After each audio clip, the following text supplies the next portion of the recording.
the Tush Push being banned is still on the table, man. Like it wasn't dispatched. That there seems to be enough teams here that is saying that this is still a player safety issue or pace of play issue. Those were the two reasons that were placed before the membership by the Packers. I wonder what you think and what potentially is being done behind the scenes to keep this play in the playbook, Howie. Well, I don't think it's any secret what we think as a team. I certainly don't want to get into the merits here. It's a league issue. Was happy that when we went to the White House, the president saw it our way for sure. But I know that they'll have a lot of conversations with the owners when they meet in May. Okay. And what's your expectation level? I'd love to get your 2 cents on this one of how Jalen Hurts is going to be now that he's won one.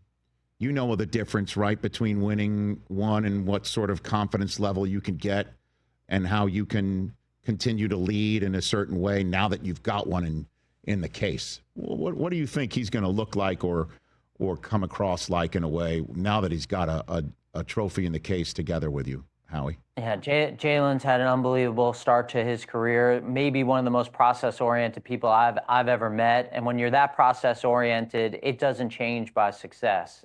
You continue to do the things that have made you successful and look for ways to increase your level of being successful. And that's everything I've seen for Jalen in this offseason. He's here every day. He's working extremely hard to continue to improve. And that's really what we're all trying to do here. We're trying to get better. You know, we understand that it's hard to win championships in the NFL. And, you know, for us, picking later in the draft, having less resources than we do, we got to all do a better job. You know, we got to continue to find ways to find edges to compete at a championship level. And that's the goal, you know, to have that confetti fall on our head, because it's a beautiful thing when that green and silver confetti, it falls on your head. It's like an amazing thing. I am sure it is. And it's just not just for you, but for all Eagles fans. You mentioned Tanner McKee before, and he won a game for you this year. You beat the Cowboys, Howie. And I don't know if you're aware of what's going on around here. Again, you're generally managing not only the Eagles, your own life. Giants too. He played in that Cowboys game, and then he started against the Giants. There you go.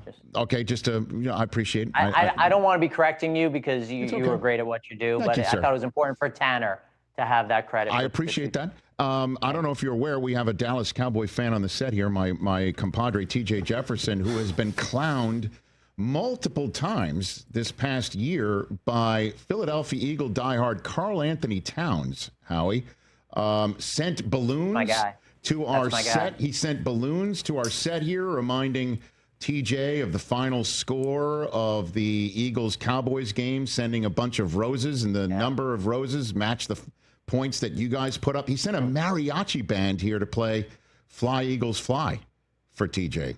Howie. I'll tell you what, Karl-Anthony Towns, what an unbelievable Eagles fan. We have some unbelievable athletes who are Eagles fans.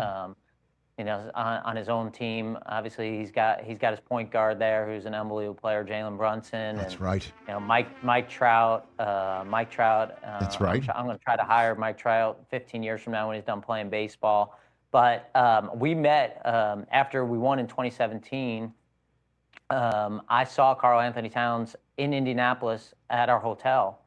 He was playing against the Pacers. And that was the first time I met him and found out what a big Eagles fan he was. So I keep in touch with him as well. Nice. Go Birds. Great job, you know, great job by him. Howie, it is TJ, you have to give it up. The level of trolling was beyond compare at this point in time. It was top notch, Howie. And look, I'm supposed to stay professional here, and I want to like you, I do, but you've just made my life as a Cowboy fan so miserable. You know, I don't know what to say. Just like, would you stop being so good at your job? I'm hoping to continue to make your life miserable. It would make me happy if year after year we have this conversation. Now I got to work hard to do that, but that would make me happy. I pick Karl-Anthony Towns and myself over you. There you go. Howie, I feel like we could be friends in another life too, but man, you're no doubt. You're ruining it for me right now, bro. Doubt. I'm liking you now. It's hard for me even to say what I'm saying because I'm liking just talking to you right now. I'm a likable guy. You're a likable guy. Just for a few months in the fall, we can't see eye to eye. It's all working for Howie Roseman. Congrats on all your success. His Gator wins. His Gators win it all in the tournament. He wins it all in the National Football League. And I always appreciate you saying yes to coming on here, Howie. Catch the Rich Eisen Show live weekdays from 12 to 3 p.m. Eastern on Roku Sports Channel in the U.S.